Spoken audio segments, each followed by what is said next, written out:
One local organization offering some high-priced goods at some bargain basement prices. Plus, the outlook of deer season is up in the air. We talked to some folks who say there could be some problems. Others who say they're not worried.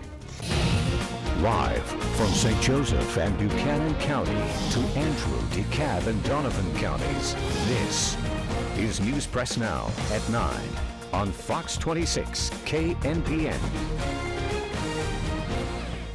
Good evening, and thank you for joining us for Fox 26 KNPN Weekend Edition. I'm Alex Flippin. Well, students at Missouri Western preparing for an upcoming production of the Magic Flute got the rare opportunity to take in a few lessons from a Grammy Award-winning singer from right here in St. Joe. We were there and sat down with Daniel Belcher to hear about why he decided to come back to the area to share his words of wisdom. It's always fun to come home and especially be able to work with kids, kind of give back a little bit what I've received. A graduate of Central High, Daniel Belcher has taken the passion for theater he developed in the small town of St. Joe on an international journey for more than 2 decades. I kind of travel around the world. I performed throughout Europe, North America, Asia, and it's quite an adventure. And Friday, he shared that adventure with students at Missouri Western. So nostro is our Lord. Just weeks out from their production of the Magic Flute, students are a bit on edge. And Director of Vocal Studies Susan Carter says Belcher's visit couldn't come at a better time. You know, we're 2 weeks from our show. The students, the singers, the performers, we all have the nerves going. We're excited. We want this to happen. Yet at the same time, are we ready? Those nerves. A feeling he knows well. Belcher spent part of his visit putting students at ease ahead of the curtain's rise, something he's proud to do, just like it's been done for him many times before. When I was young, I have a list a mile long of people who really, truly inspired me. And it made me look at music and life maybe a little differently. And I feel now that I'm in my 40s, it's my turn to return some of that experience. To get to work for him, with him, and him say, oh, what a beautiful voice, or oh, you are perfect for this role. It's just the confidence booster that they need. The Grammy Award-winning singer says he hopes his words do the trick to calm pre-show jitters, but that they also remind students that the point is to have fun performing for the benefit of performer and audience alike. I just wanted to give the students a chance to stop and reflect on, you know, it's not necessarily all the tests and the late nights doing all the work, but it's the payoff of being able to be an artist and to share with others in a positive way. Now, Missouri Western students will put on their performance of the Magic Flute November 1st through 3rd. Daniel Belcher will also perform in the Magic Flute for the Lyric Opera House of Kansas City on November 9th, and we'll hear more about that local production of the Magic Flute next Saturday. Well, clothes, furniture, toys, and electronics filled the parking lot at the AFL-CIO today, and at an affordable price. Several people braved the cold morning temperatures to get a good deal on quality items.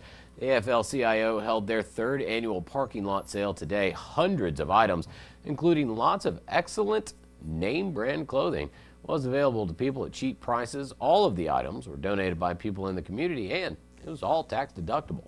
About 3 years ago, our clothes closet manager, Diana Bricker, we had a huge amount of donations come in, and some of them were so super nice, and we were not getting a lot of foot traffic. We're not in the most visual location in the community. So we decided, hey, we need to do something, bring some new customers in, get some new feet in the door. So we decided to do a parking lot sale. We had an abundance of items, and so every year this time of year, about October, we seem to like our closets are full, our racks are full, and we just want to spread it out to the community and make people more aware that we're here. The AFL-CIO also provides a program allowing people who cannot afford the items to get what they need for free. Well, Halloween may be just around the corner, but that isn't stopping these Cub Scouts from getting spooktacular a little early. From 1 to 9 o'clock today, Scouts and their families from miles around have the chance to head out to Camp Geiger and enjoy tons of different Halloween-themed crafts and activities. The 3rd year of the Fall Fun Day, put on by the Pony Express Council of Boy Scouts of America, lets kids of all ages get dressed as their favorite character or just enjoy the weather to make crafts, play games, and even learn how to shoot a BB gun or two. This is a great opportunity to reconnect parents that have been out here as scouts when they were kids. For many of them, it's the first time they've been here in many years, and for many of our other parents, the first time ever that they've been here to Camp Geiger. So it's a real opportunity to share the resources out here with the community.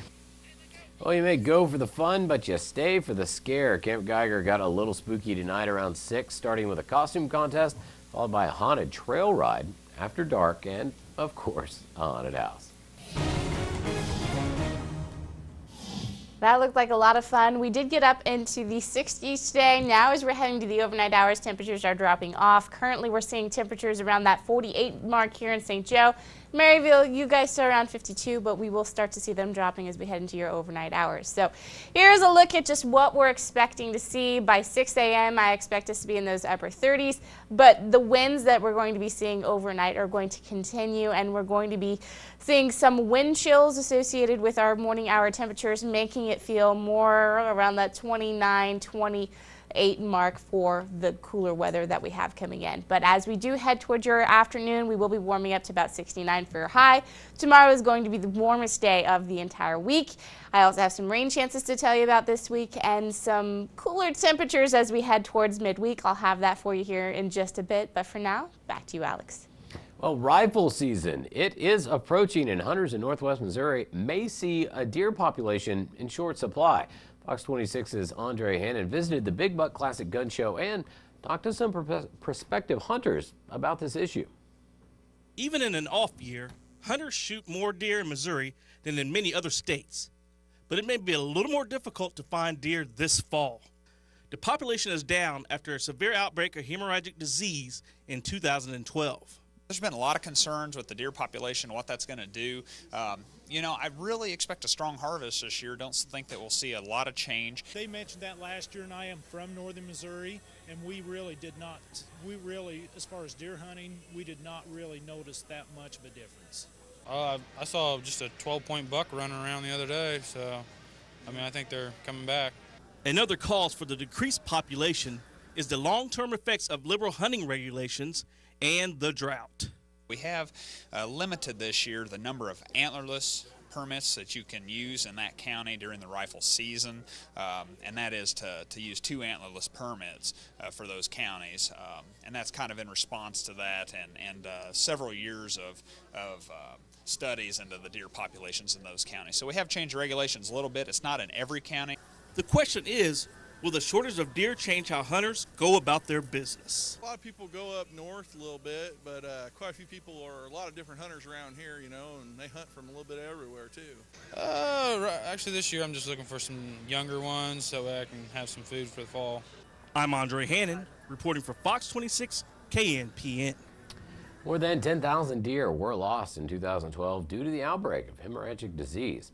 Well, voters will decide whether they want to continue having a quality ambulance service when they vote November 5th on a 1/4 cent sales tax. Some individuals have questioned Heartland Health's original decision to stop the service in July, but Heartland studied the issue, came to a decision, and followed Missouri law by giving notice. According to the county prosecutor, to solve the problem, a committee looked at proposing a 1/2 cent sales tax, but after looking at known financial costs, the county decided the service could be provided with a 1/4 cent tax.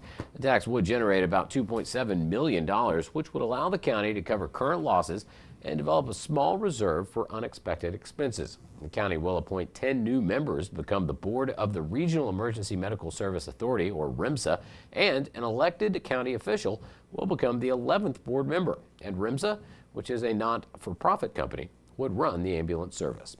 Well, Green Dot Bystander Intervention comes to Missouri Western today. A group of people learned what it takes to be an active bystander and leader in promoting safety on a college campus. The St. Joseph YWCA taught a leadership program called Green Dot. A 6-hour training gives ideas on how to safely intervene in situations such as assault, domestic violence, and stalking violence on college campuses. Don Berryman of the YWCA used training activities and open discussions to teach about Green Dot.